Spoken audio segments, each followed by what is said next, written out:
I have 2 kids and a wife, a coffee shop, an investment team, and working out 6-7 days a week. Every day, there's this little demon on the shoulder that says, don't go work out. Go sit down. Go sit down and watch some TV. Just go relax. You deserve it. You worked hard today. I fight that demon every day. So my health is first. And the only time I can guarantee is early in the morning. I've been sober from February 19th, 2012 to now, and still going strong. That morning, I woke up and I was like, I'm never drinking again. My wife will tell you, that's my addiction now, is working out and eating right. Making the decision before the situation happens is really what it takes. If your why isn't strong enough, you will go backwards. But if you can find a why that's strong enough, you'll just keep going forward. All right, Marcus, Allgood, owner of Gather and Grind in Daphne, Alabama. Appreciate you coming and hanging out. Appreciate it. Thank you. A couple of years ago, I ran into you for the first time. You don't remember this, but I do. So you had there was an event and you had a coffee pop-up.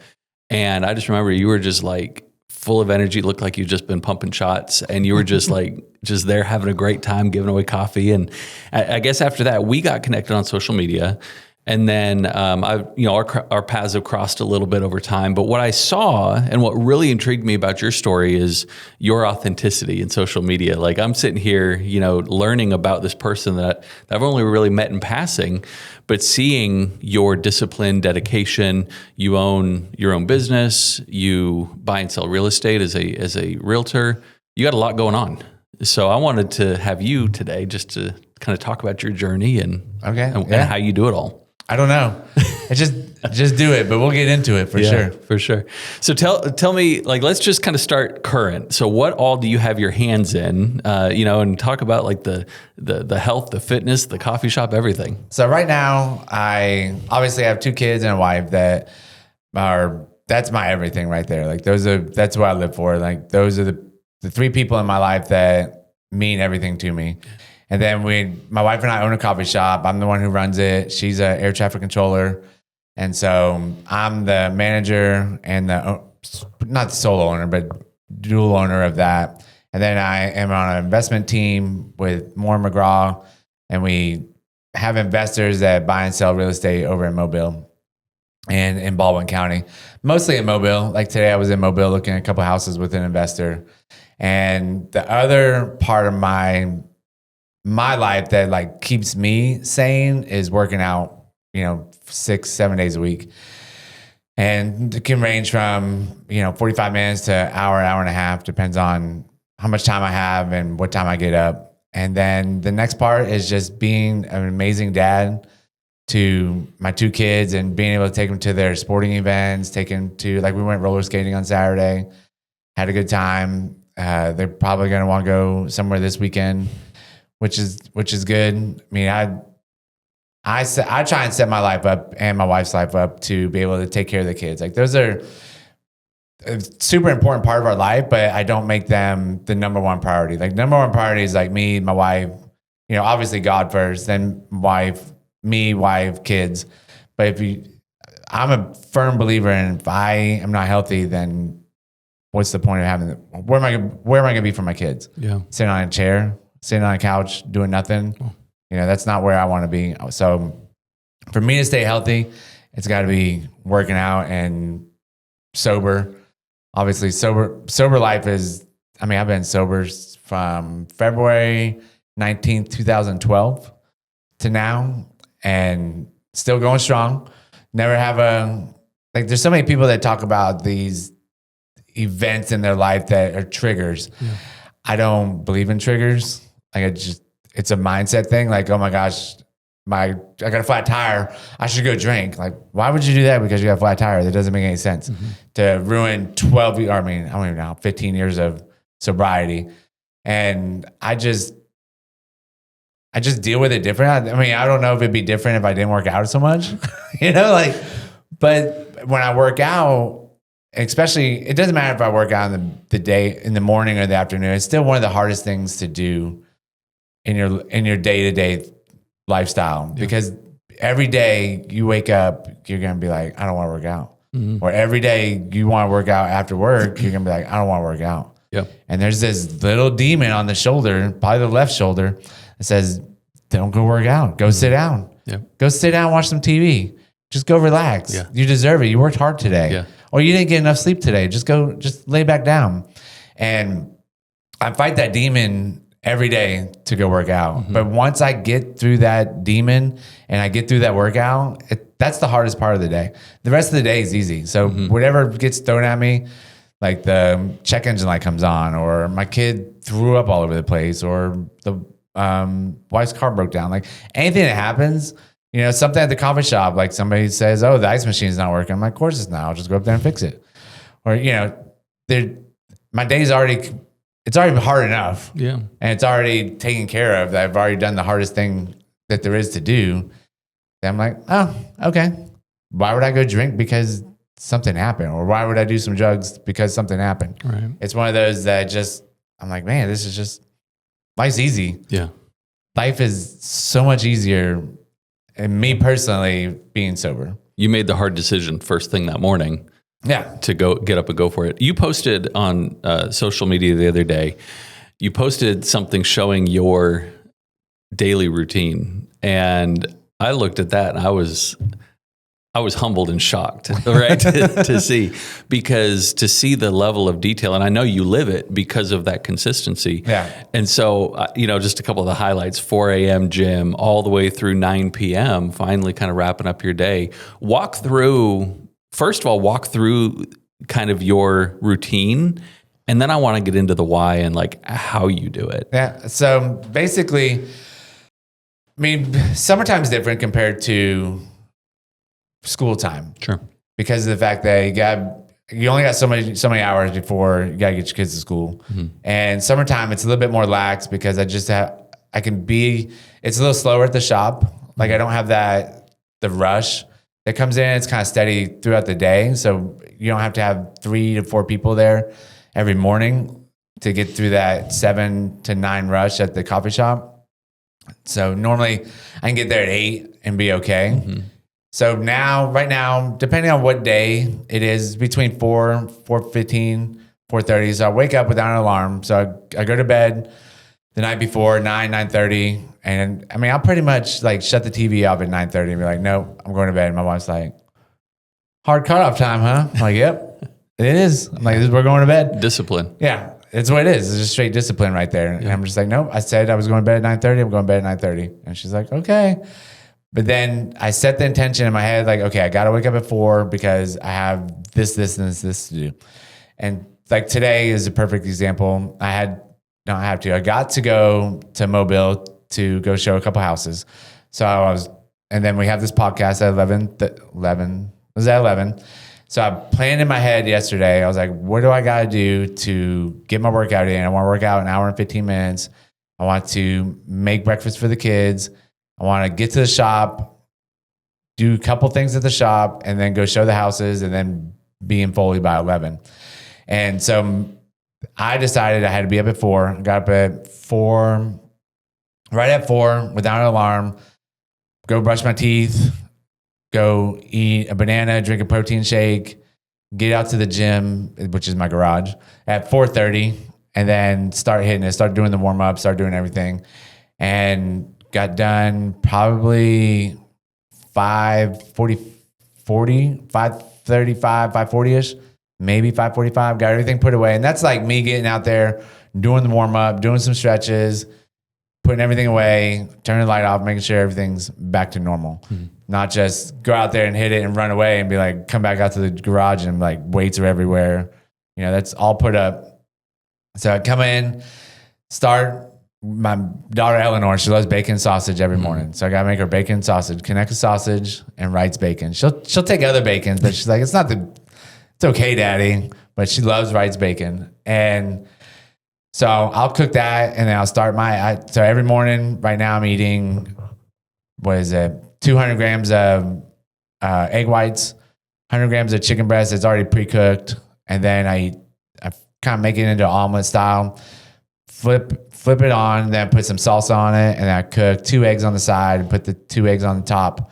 And then Harper just doesn't wake up with enough time. She's not a breakfast person, which I agree with like, hey, if you're not a breakfast person, don't eat breakfast. Don't force it on yourself. But me and my other daughter, we're breakfast people, but my wife is not a breakfast person. Yep. She could wait 3 or 4 hours before she eats. And I'm like, I gotta work out and then I gotta eat. Even if I don't work out, I'm like, what are we eating for breakfast? Yep. And my wife's like, can you just wait a little bit? I'm like, no, we're eating. We'll eat without you. So once I make the breakfast, make the lunches, or we're in summertime, so we're not even making lunches. Then I get dressed, go shower, or shower, then get dressed, and then head to the shop. Usually stay there till about 10 or 11. And then if I have real estate stuff to do, like go show houses, I'll go try and show the houses around 11 to about 3. But if I don't have houses to show, I usually stay to the shop till about 2 or 3. During the school year is different. It's usually about 3, and then I have to leave right away. Sometimes I'm there till 4, but I try not to be, so that way I come home and do things with the kids. But even when I'm at home, the laptop's still open. It's not shut. Like there's still always things I gotta be doing, like running Facebook ads or cutting up the images to post a Facebook reel, or even doing my own Facebook reels, and then also doing the shop's reels, and then running your podcast. Yeah, for my podcast, doing the podcast. I usually do my podcast on Sundays. Yeah.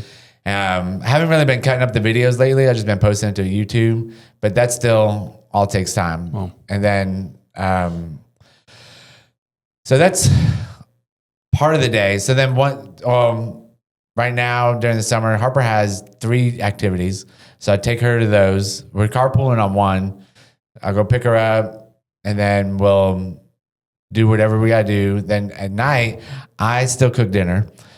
I know we were talking before about your discipline around, like you don't have that vice that like it can just sit there and you're fine with it. It's just gonna sit there. Away. So 4 a.m. I'm gonna go back to that because you said no alarm, and so you just decide I'm gonna wake up at 4 a.m. or whatever, and it's right around that time. Yeah. So if you mentally say 5, like is your brain gonna do that? It'd be 5. That's incredible. Yeah, but I can't really sleep past 6. Yeah. 6 is really hard. I gotta stay up really late. Yeah. Like midnight or something to sleep past 6. But if I tell myself, no, let's sleep until 5:30, I can sleep until 5:30. Has your system ever failed you? Like you're like, I'm gonna wake up at 4 and it was like 6? No. Nothing.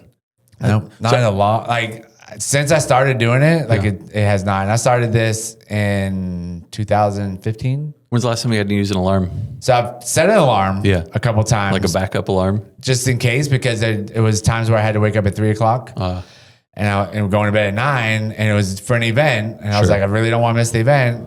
And I'd wake up at like 2:59. Wow.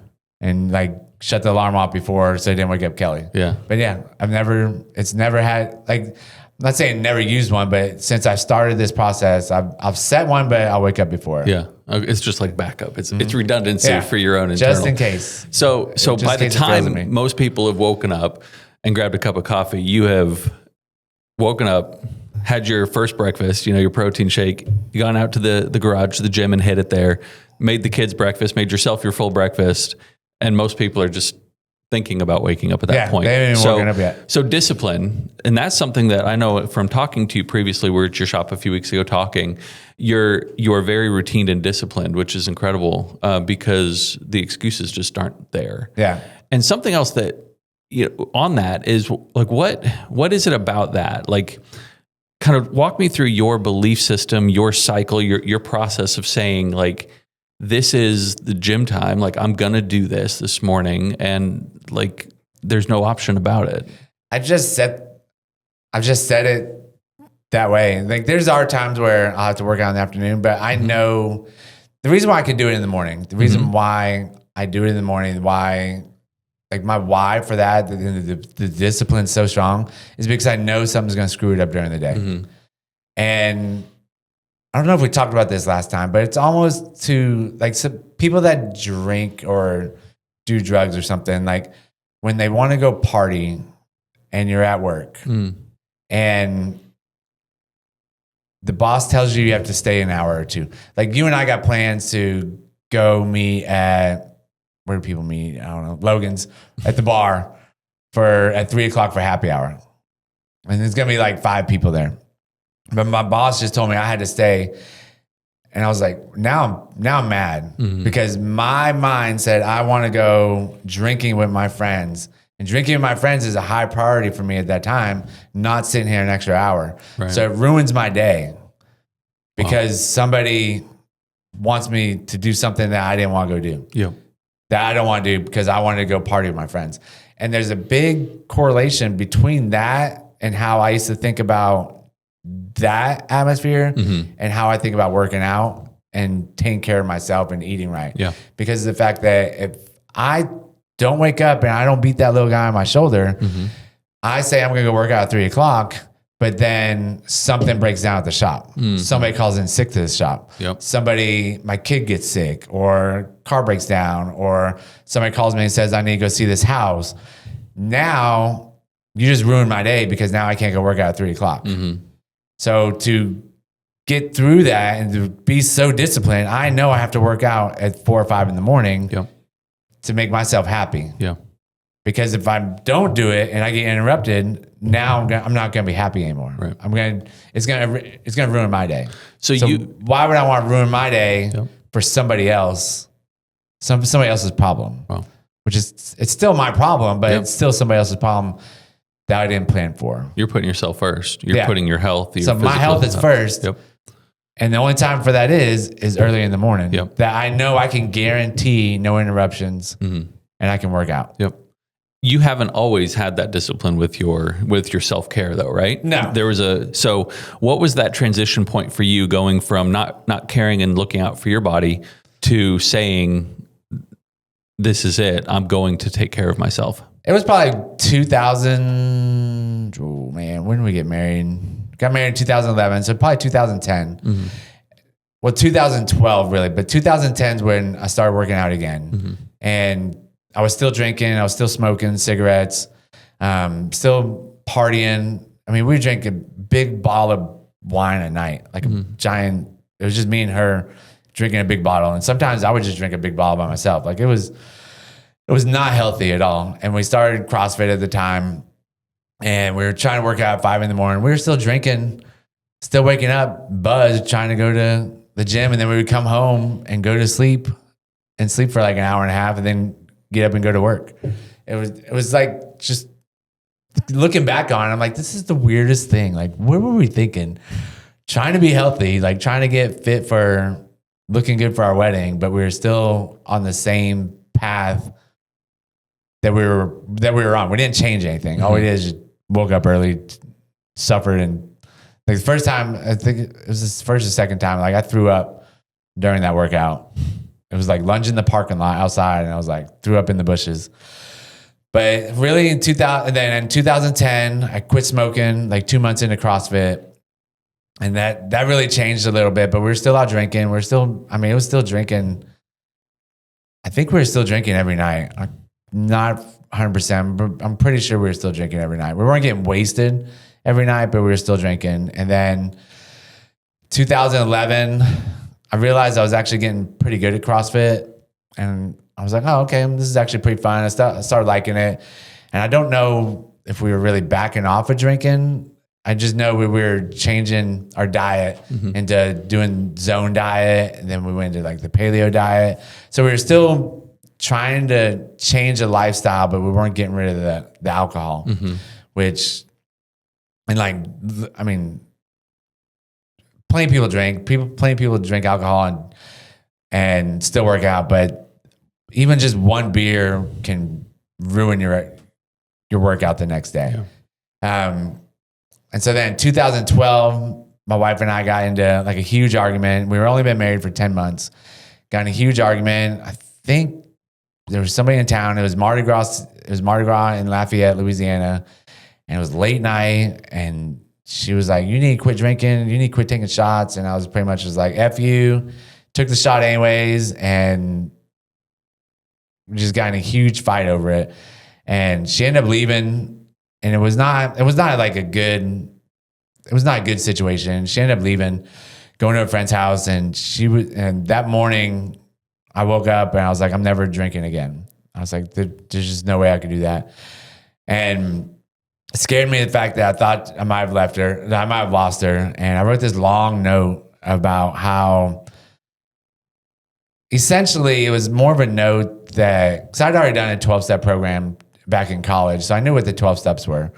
And it was just like, it was this thing to just get out of the got arrested. Let's just say I got arrested for selling marijuana, and to get out of that, I had to take this drug court. They called it drug court, and it was like a 12-step program.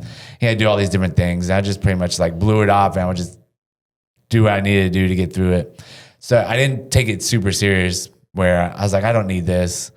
And so I knew what the 12 steps were. I knew everything about it. Not everything about it, but I knew a lot about it. So I wrote this note out to her, apologizing to her and telling her like all these different things that I do when I'm wasted that I shouldn't be doing, and apologize to other people in the letter.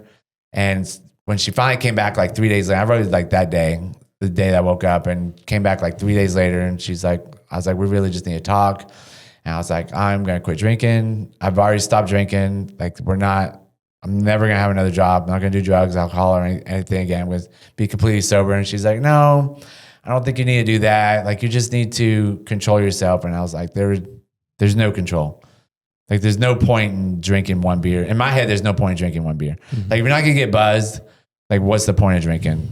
Like that's just, it doesn't calculate in my head. Like you're just adding calories. Like why would you want to add calories and not get anything out of it? At least when you add calories with pizza, it tastes good. But so I read this note to her, and I was just bawling my head out reading this to her. And in the beginning, she wasn't crying. And like we're both crying, we're both hugging it out. And now if you asked her today, she goes, he cannot have a drop of alcohol. Like he was right when he told me we couldn't just go out and have a beer or have a glass of wine and come back home. Mm-hmm. And she is super grateful that we had this conversation, that I've been sober for 12 years. And one of my biggest whys, besides wanting to stay married, like I wanted to stay married. Like that was one thing. Like if I kept down the alcohol route, I was not going to stay married. Like there's just no point. Like it just wasn't going to happen. Like I knew that in my head. And I tell people all the time, I quit for my unborn children. Mm. And I couldn't fathom lying to my kids. Oh, daddy's just sick, when he's really hungover. Mm. Like and then even the smoking thing, like I didn't want my kids to know I smoked. And like I'll tell them eventually, but like, no, you don't need to be smoking, but it's one of those, I didn't want to hide it. You see these people going around back and then spraying perfume on. I'm like, we know you smoked. Like you can still smell it. Like stuff stinks. Like we know you did it. And when I see other parents get sober, like I'm all for it. Like I'm super ecstatic. Like my wife still has some alcohol and I'm okay with it. Like she doesn't go get hammered or anything. I mean, I'll tease her that she's an alcoholic sometimes, but she'll be like, I'll prove you wrong. And then she'll go a month, 2 months without it. But I mean, just her ability to deal with the stress of an air traffic controller. I don't really know an air traffic controller that is sober, like doesn't go out and have some drinks, because it's a super stressful job and it's a high risk job that they do. Like I'm never going to discredit those air traffic controllers, but they're all type A personalities. Mm. They're all high strung. Back in the day, they used to smoke while they were doing it, sitting in the room. Of course, you can't drink. If they could drink while they were doing it, they probably would, but you can't, because you just can't do that, Right. So I don't harp on her too much, but we have a good dynamic to where, we'll go to dinner and she'll have a couple glasses of wine. She always has a designated driver, which is good. But that really is where the discipline came in, is like being able to quit smoking. Once I realized, I was like, I could quit smoking cold turkey. I can do pretty much anything. Wow. Then once I quit drinking cold turkey and quit drugs, I mean, there wasn't a drug that I probably wouldn't have tried. I never tried heroin. I never shot up anything. But I mean, it was so bad. Like if a pill said may cause drowsiness, I was taking it. Mm-hmm. Like let's see what happens. Like just, you didn't even know what it was. You were just taking it to see what would happen. And then there was, I mean, especially Xanax, that one was terrible. I don't know why I don't even know how people function on it, because we would take it and go drinking, and then you wouldn't even remember what you did that night. It was just super blackout, and people would tell you, you're like, I didn't do that, and you'd be like, no, you did that, and it was super embarrassing stuff. Like I would cuss people out. I would, you're falling down. There's just all the bad things that could ever happen is happening to you at that point, and you don't remember any of it. And the good thing is, looking back on like the time when my wife and I fought and we got to talk it out, like I wasn't blacked out. I knew I did things wrong and I could actually speak to him. But there was plenty of times where both of us were blacked out. We didn't even know what we did, but we were still mad at each other. I just know that if we both were going to continue drinking, it was not going to be a healthy relationship. It wasn't going to be a healthy marriage, and it was not going to be conducive to having kids. But that's where the discipline comes in on working out. And like I worked out in college, like when I told you I got arrested for selling marijuana. The charge is expunged, but now people know since I'm talking to you. But it's not on my record, which is good. Excuse me. So then doing the drug court and then starting to work out, like I realized I liked working out. Like I had a passion for it. But then the partying, once I got to Austin, got to go from 3 days a week, like 2 days from the weekend, Friday, Saturday, then it was Thursday, Friday, Saturday, then it was Wednesday, Thursday, Friday, Saturday, and then it was just pretty much like every day of the week. And then it's really hard to work out when you're partying 7 days a week, staying out till 2, 3 in the morning. And I see some of those videos on like millennial. I don't know if you see the new ones where millennials in 2026 and they're like in the gym working out. And then it says millennials 2006, and it's got the guy in the club where he's doing the little thing like that. I haven't seen that one. Like we used to show up drunk to work. Like there was no calling out because you were sick. Sure. Like you partied till 4, you had to be at work at 8. Like you went home and took a nap and hope you got a shower and hope you changed clothes and you went to work. Wow. Just reeking of alcohol. Yeah. And there was times when I would drive to work and not even remember how I got to work. I was like, man, did I drive to work? Like, yeah, my car's out there.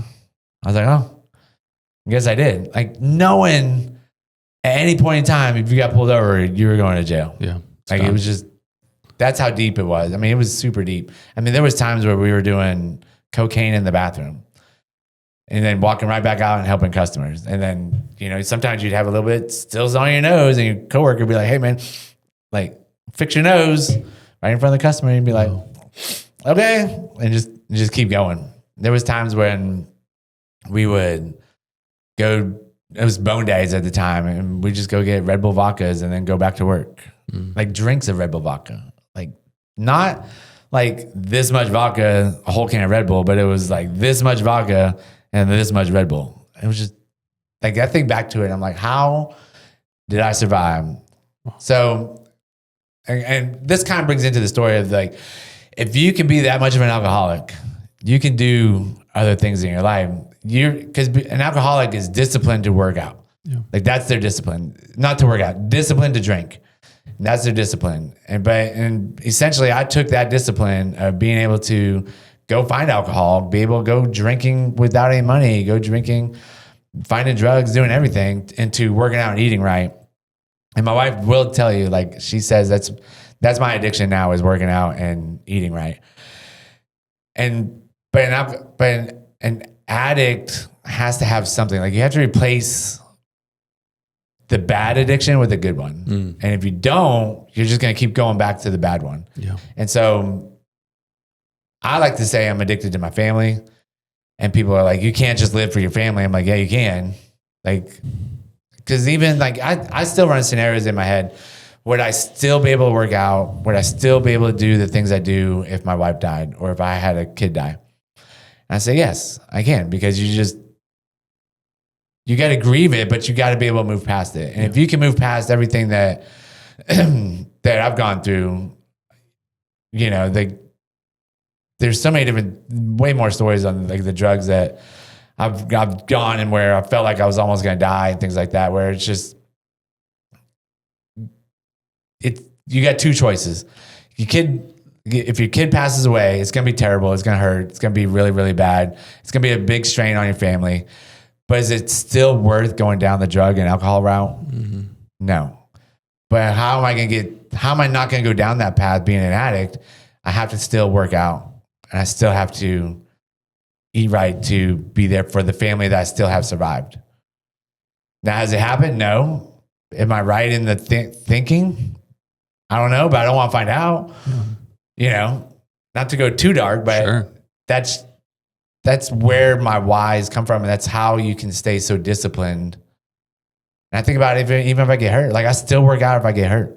Like I've had elbow surgery, I broke my foot. I was still out there on the bike with the skateboard, trying to like ride the bike so my foot would move on a rower and a bike. Like there's other ways to work out and things, but if I don't do it, what path am I going to go down? Right. And I don't want the path that could go down is not the path I want. And that's a dangerous, dangerous path to go down. And it's so hard. It's so hard to pull yourself back out of that. So 2012, you make a decision, your line in the sand of saying, this is it. This is it.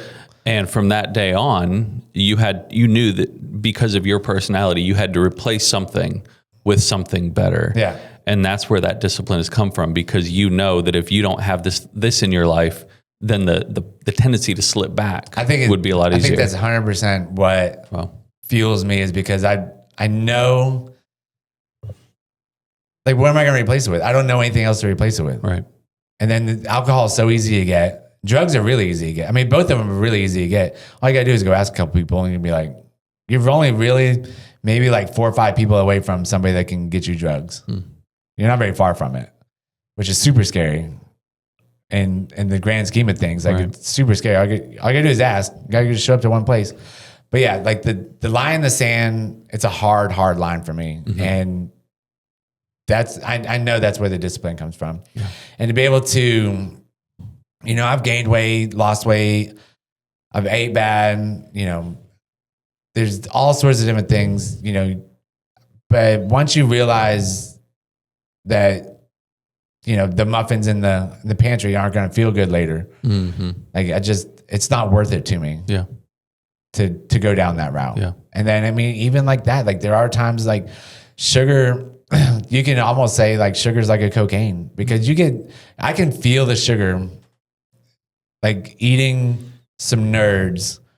Like I've been eating nerds since I'm doing so much training for running. Like ran 11 miles last Saturday. And during that 11 miles, I counted out 20 nerd clusters, put them in a little bag, and ate half, 30 minutes in, ate another half, 30 minutes after that, and then finished the run. But I have to count them out. So you're counting out the nerds. Yeah, I have to count them out. Like if I don't, I'll just eat the whole box. Wow. Or, it's like the chips. And most people eat a whole bag of chips, but if you don't do it, your brain receptors aren't going to let you keep going. But you can feel the sugar from not eating a lot of sugar. You can feel the sugar hit your body. Like one of the stories that I tell people was at the CrossFit gym. Mm-hmm. It was a terrible workout. And I had to coach like within like 10 minutes. Mm-hmm. And I was like, I feel like trash. My body can't move. Like I'm just like this, like, oh my God, what am I going to do? I could barely move. I don't have any energy. And then there was some sugar cookies there. Like, just eat a sugar cookie. And I was like, no, I'm not eating a sugar cookie. I don't want it. Ate the sugar cookie, and you would have thought I did like a line of cocaine. I was like bouncing off the walls within 15 minutes. Wow. Like bouncing up and down the gym. Yeah. People were like, did you take some pre-workout? I was like, no, I ate a cookie. They were like, oh my God. So Mark, you're making these decisions then before anything before it has the opportunity to get you, you're making the decision. Correct. So like the muffins in the pantry, you look at those and you make the decision to not eat them. Yeah. Like you're counting out the nerd clusters. You're counting out the decisions. So that seems to be like the way to do it, is you just decide in each and every situation what you are or are not going to do. Pretty much. Wow. Yeah. And cheat meals aren't a thing. Like it's an intentional meal. It's an intentional meal. If you're going to go off the rails, it's going to be going off the rail. I'm making a decision. Yeah. But then, excuse me, let me get a drink of water.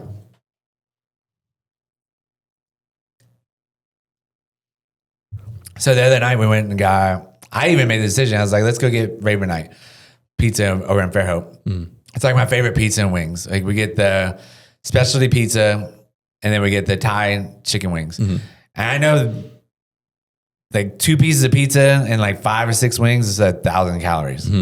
Like I know that going into it, but I have to say, I'm going to eat 2 pieces of pizza.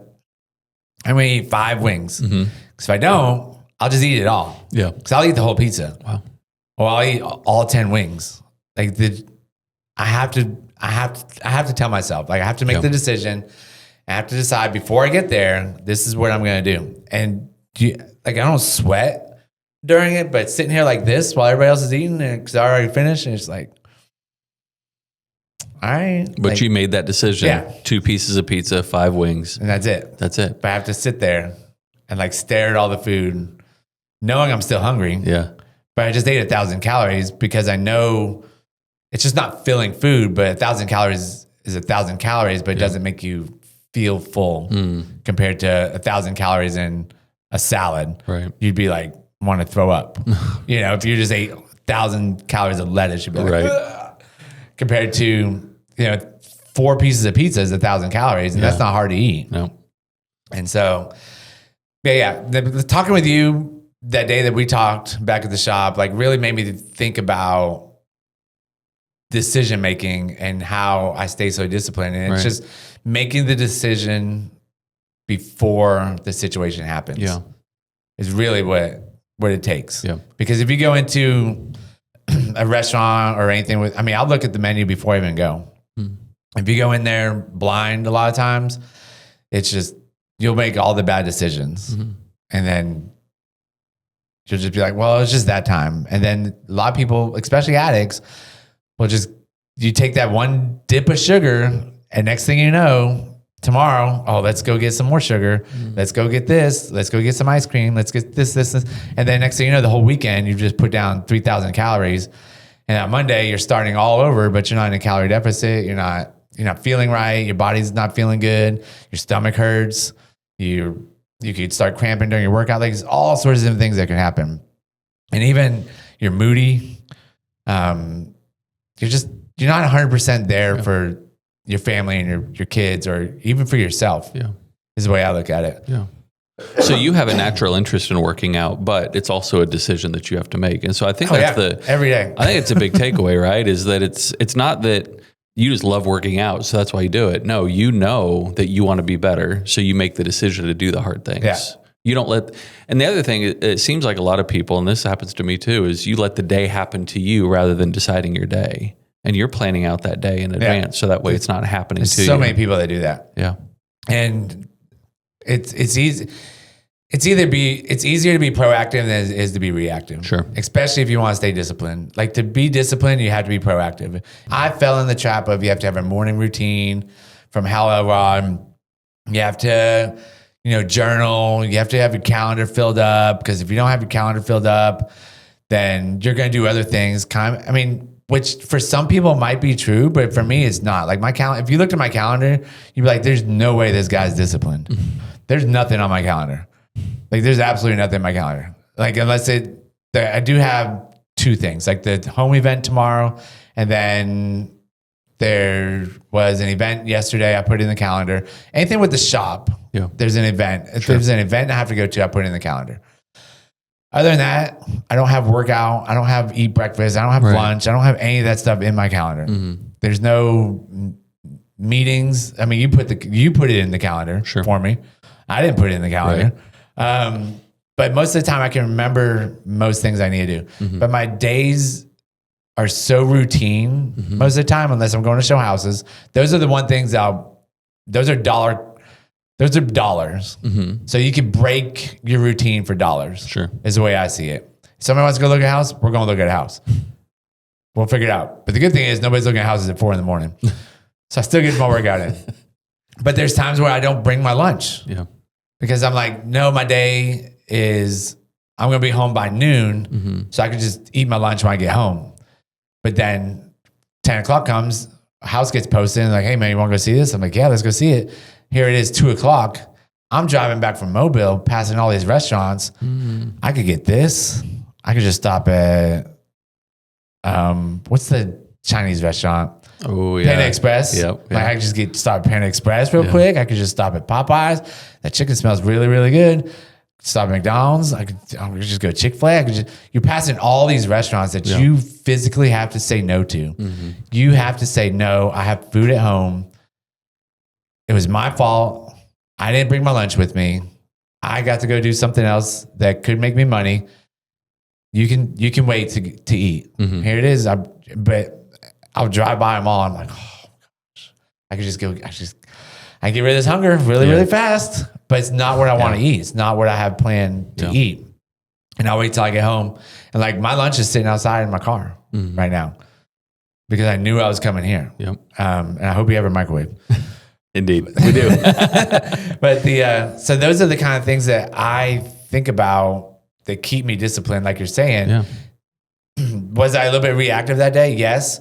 But I was still proactive and I still had a lunch made. Yep. Because if I didn't have a lunch, I get home at 2:00 and I've done it before and I've made lunch and here I am 3:00. I'm hungry. I'm hoping the kids don't say something crazy to me or something so I don't go off on them. But I mean, I've tried really hard I do get hangry, but it's not like I try and isolate myself when I know I'm like that hungry. Yeah. And I'll talk to him. I'll take care of him. I'm like, Daddy's really hungry, but so let me just cook the food and then we'll go do something. And then, but 3:00, but then dinner's at 6. So here I am 3 hours later eating again. And then sometimes it's snack time. I miss snack because normally snacks like 3 to 4. So then I'll have to eat snack at like 7 or 8. So I got to squeeze in, 1,500, 1,600 calories in 5 hours compared to 8 hours of what I would have done. So it's like, it's different. It's a different feeling. Like you don't feel good doing it. Right. It hurts a lot of times. You get bloated and you're like, oh my gosh, why did I do that to myself? But then you learn next time, bring your lunch. But every once in a while you forget it. Yep. But what I was going to say is going back to that morning routine, following in all that, looking at the calendar, unless you absolutely have to do that. But your morning routine can be getting up, brushing your teeth, drinking a protein shake and walking out to the gym or driving to the gym. If that's your morning routine, that's your morning routine. The thing is, it's the morning routine was made for people that just lay in bed, scroll on their phone or turn on Netflix right away and just like bumming out every day and then complain saying, how come I'm not ahead in life? Wow. Because you just wasted 8 hours of your day. You could have got up at 4 or 5, but you're waking up at noon. Like when I wake up at 5:30 or 6, I'm like, where's my day gone? Like I could have already had so much stuff done. And then like, I couldn't even imagine waking up at 7 or 8 o'clock in the morning. That would just throw me for a wild loop and be like, I've only been up for 8 hours. You want me to go to bed? Wow. Like we've only been up 12. I guess it's like 8 to 8. Be like 12 hours. Like, you want me to go to bed already? Like I'm 16, 17 hours. Like I usually get about like 7 hours of sleep is like my sweet spot. 7 hours is like the number one spot.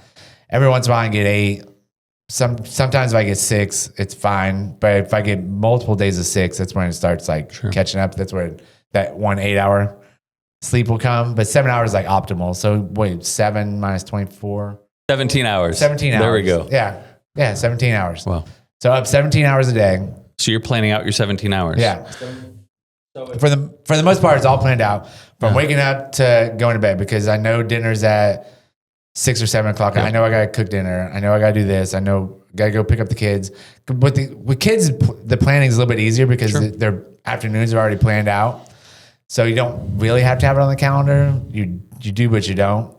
But once you get done with your day really starts again. And then you got to, I cook all the meals. Kelly's, like I said, Kelly's the baker. I'm the cook. She'll come up with the meals and I'll cook them. Yeah. And I'll do the grocery shopping because if I don't do the grocery shopping, she's going to do crazy There's going to be shopping. muffins in there. Yeah, there's going to be a bunch of muffins in there. And so that's where, like, I fill those 17 hours. Like, the only time I really, I'll scroll on TikTok a little bit. You still have to look at Instagram, TikTok, especially for coffee videos, different podcasts, different things like that for the environment that we've put ourselves in. Sure.